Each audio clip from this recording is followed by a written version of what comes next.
యాస్ట్రోటైప్ వీక్షకులకు నమస్కారం. భూకంపాలు దీని మీద మనకి రేమళ్ళ అవధాన గారు గ్రహాలు ఎలా కారణం అవుతాయనే అనాలిసిస్లో మీరు చూసే ఉంటారు వీడియోల్లో. ఒక గ్రహాల సంబంధించిన కారణాలే కాకుండా పక్షులకి జంతుజాలాలకు కూడా ఈ భూకంప ప్రకంపనలను గమనించే శక్తి ఉంటుందని చెప్పి చాలామంది శాస్త్రవేత్తలు అభిప్రాయపడుతున్నారు. మరి పక్షులకు ఈ శక్తి ఎలా వచ్చింది, ఏమిటి, ప్రకృతి ప్రసాదించి ఉంటుంది బహుశా ఇది. అలాగే మరి పక్షులు కూడా ఒకేసారి గాల్లో ఎగిరిపోవటం కానీ, గుంపులుగా గూళ్ళు వదిలి వెళ్ళిపోవడం కానీ జరుగుతూ ఉంటుందట. ఇవన్నీ నమోదు చేశారు శాస్త్రవేత్తలు. చైనా, జపాన్ లాంటి దేశాల్లో కూడా వీళ్ళు అధ్యయనం చేసిన వాళ్ళు చెప్పింది ఏంటంటే పక్షులకి కొంత ముందుగానే ఈ సమాచారం ఉంటుంది అనేది. మరి దీని మీద రేమళ్ళ అవధాన గారితో నేను ఇంటర్వ్యూ చేశాను. ఆయన ఈ భూకంపాలకి గ్రహాలు ఎలా కారణం అవుతాయని దాని మీద పరిశోధన చేస్తున్నారు కాబట్టి దీని మీద కూడా ఆయన ఏమంటారో మనం ఈ వీడియోలో చూద్దాం. ఇప్పుడు పక్షులు కూడా తెలుస్తాయి అంటారు, అరుపులు. ఇప్పుడు హేతువు లేకుండా తీతో కువిత అంటారు. అంతే, కరెక్ట్. ఇవన్నీ ఇందాక చెప్పిన మొత్తం అంటే సృష్టిలో మన మెకానిజం ఒకటే కాకుండా చాలా మెథడ్స్ ఉన్నాయండి.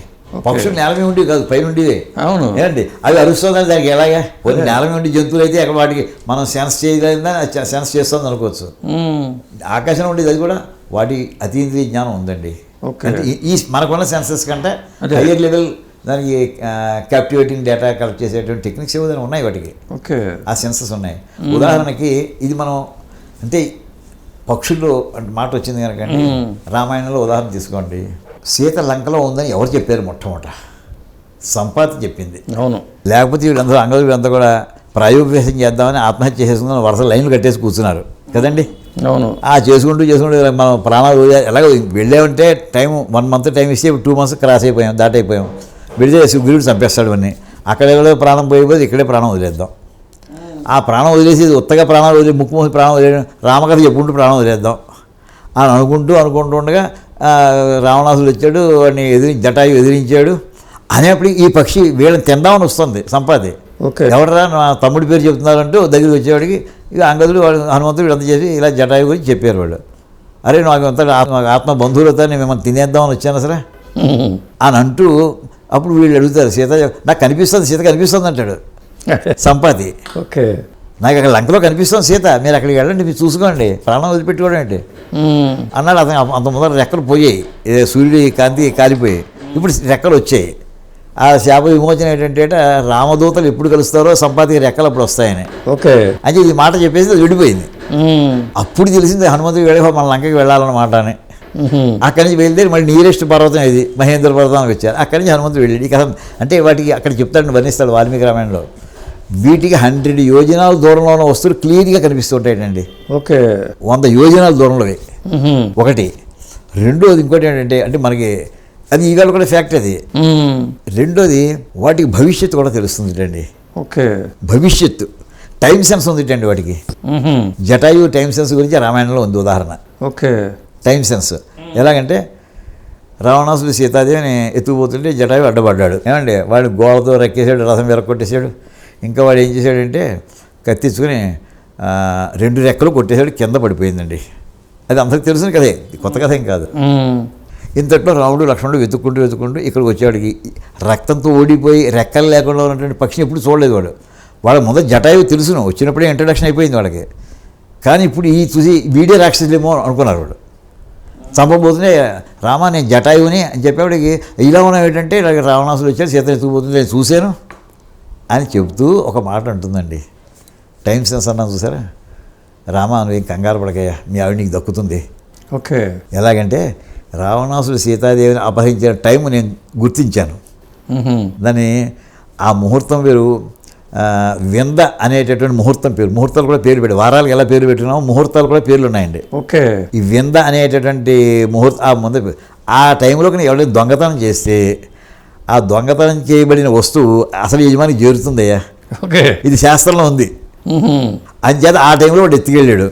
అంటే ఆ సీతాదేవి యజమాని నువ్వే అవుతావు కానీ సీతాదేవికి దక్కుతుంది అని కూడా అక్కడ చెప్పింది. అంటే పక్షులకి అంటే పక్షిగా తీసుకోండి నాలెడ్జ్ మనకి మనం ఒక్కడనే ప్రపంచం తెలియని వాళ్ళు అనుకోవద్దండి. పక్షులు కూడా వాటి మనకంటే మించిన జ్ఞానం ఉంది. అవును, ఇలాగా సుదూరమైనటువంటి దూరంలో విషయంలో కానీ కాలంలో సుదూరమైనటువంటి విషయాలు కూడా భవిష్యత్తు చెప్తుంది అక్కడ. అదే ఈ టెక్నిక్స్ తోటి వాళ్ళు అలాగే కొన్ని పక్షులు ఈవేళ నా ఉద్దేశంలో ఈ రెండింటిని అన్వయించుకుంటే భవిష్యత్తులో ఇక్కడ భూకంపం రాబోతోంది అని పక్షులు తెలిసి అవి కూడా అరుపులు ప్రారంభించవచ్చు అండి.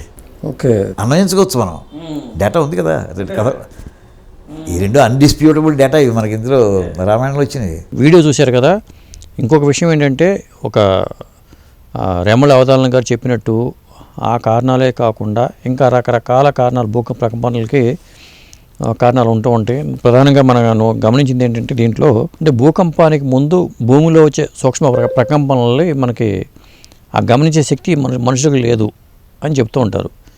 అది ప్రకృతి రీత్యా మరి పక్షులకి ఇతర జంతువులకు కూడా వచ్చిందని చెప్తూ ఉంటారు. అంటే భూమి మ్యాగ్నెటిక్ ఫీల్డ్లో మార్పులు వస్తాయని, ఆ మార్పుల ప్రకారమే వాటిని గమనిస్తూ ఉంటారని అంటూ ఉంటారు. మరి మనకు వినిపించని ఇన్ఫ్రా సౌండ్ తరంగాలు అనేవి పక్షులకు ముందే తెలుస్తాయని కూడా వాళ్ళు అధ్యయనంలో తేల్చారు. అంటే పక్షులు అలా ప్రవర్తించిన ప్రతిసారి కూడా మన భూకంపం వస్తుందని చెప్పి మనం అనుకోవడానికి అవకాశం లేదు. తర్వాత భూకంపం రాకపోయినా కూడా పక్షులు అలా ప్రవర్తించే అవకాశం ఉందని చెప్పి అంటున్నారు. సాధారణంగా మనకి హైదరాబాద్ లాంటి ప్రాంతాల్లో కానీ ఏపీ, తెలంగాణ లేకపోతే ఇతర తెలుగు రాష్ట్రాల్లో చాలా తక్కువగా స్థాయిలో ప్రకంపనాలు వచ్చినాయి. ఇప్పుడు గుజరాత్లో ఆ కచ్ ఏరియాలో వచ్చిన భూకంపం ఎంత తీవ్రమైందో తెలుసు. కానీ వాళ్ళ ఆకాశ హర్మ్యాలు నిర్మిస్తున్నారు. ఒక్కొక్కసారి ఇట్లాంటివి వచ్చినప్పుడు ఏమవుతుందంటే ఒక్కొక్కసారిగా ఈ ఫ్లాట్లు ఏదైనా ఆకాశ హర్మ్యాల్లో ఫ్లాట్ కొనాలంటే చాలామంది భయపడుతూ ఉంటారు, భయకంపితులు అవుతూ ఉంటారు. మన పురాణాల్లో కానీ శకునశాస్త్రంలో కానీ ఈ భూకంపాలకు సంబంధించిన చాలా రకాల ప్రస్తావనలు ఉన్నాయి. అవన్నీ కూడా ముందు ముఖ్యంగా రేమళ్ళ అవధానం గారు చెప్పిన వీడియోలో మనకు కొన్ని విషయాలు తెలిసినాయి. మరి ఈ పక్షులకు సంబంధించిన కానీ లేకపోతే ఇతర జీవులకు సంబంధించిన కానీ ఈ భూకంపాలు అంటే జ్యోతిష్యంలోనే ఇలాంటి స్టడీస్ జరగాల్సిన అవసరం అయితే ఉంది. ఎందుకంటే గ్రహాలు మన మీద ప్రభావం చూపించినప్పుడు మరి ఇతర అన్నిటి మీద చూపించే అవకాశాలు కూడా ఉంటాయి. ఎందుకంటే మనం మనుషుల మీదే మన జాతక గ్రహాలు పనిచేస్తాయి అనుకుంటూ ఉంటాం. కానీ జనరల్గా కూడా అవి జాతక జ్యోతిషులకి వెళ్ళవు, పక్షులు కానీ లేకపోతే జంతువులు కానీ మనుషులు ఏంటంటే విచక్షణ జ్ఞానం ఉంది కాబట్టి మనకేంటంటే ఇక్కడ డబ్బులు సంపాదన చాలా ఇంపార్టెంట్ కాబట్టి మనం ఆశ్రయిస్తూ ఉంటాం. జనరల్గా ఏంటంటే భూకంపాల మీద పరిశోధన చేయాలంటే మరి అది ప్రభుత్వ సహకారంతో ఒక రీసెర్చ్ ఓరియంటెడ్గా జరగాల్సిన అవసరం ఉంది, గ్రహాలకిను వీటికి సంబంధించి కానీ లేదా పక్షులకి వీటికి సంబంధించి కానీ. ఎందుకంటే భూకంపాలు జరిగినప్పుడు మాత్రమే ఎక్కువ నష్టం జరుగుతుంది. ఇప్పుడు తుఫాన్లు అనేవి అన్ని ప్రాంతాలకు రావు, కోస్టల్ బెల్ట్లో మాత్రం తుఫాన్లు వస్తూ ఉంటాయి. ప్రకృతి వైపరీత్యాల్లో తుఫాన్ల ప్రభావం కోస్టల్ బెల్ట్లో ఎక్కువ ఉంటుంది. ఇక భూకంపాల ప్రభావం కొన్ని దేశాల్లో ఎక్కువ ఉంటుంది. కాబట్టి మనకి దీని మీద రీసెర్చ్ జరగాల్సిన అవసరం అయితే ఉంది. ఆస్ట్రో టైమ్ ఛానల్ ఏంటంటే మన గ్రహాలకు సంబంధించిన ఛానల్ కాబట్టి కొన్ని ఆధ్యాత్మిక విషయాలకు సంబంధించిన విశ్లేషణలు కానీ మన పురాణాల్లో దీనికి సంబంధించి ఏమున్నాయి అనే దాని మీద మనకి ఇంకా ముందు కూడా కొన్ని వీడియోలు వచ్చే అవకాశం ఉంది. థ్యాంక్ యూ అండి, మా ఛానల్ని మీరు ఆదరిస్తున్నందుకు థ్యాంక్ యూ అండి.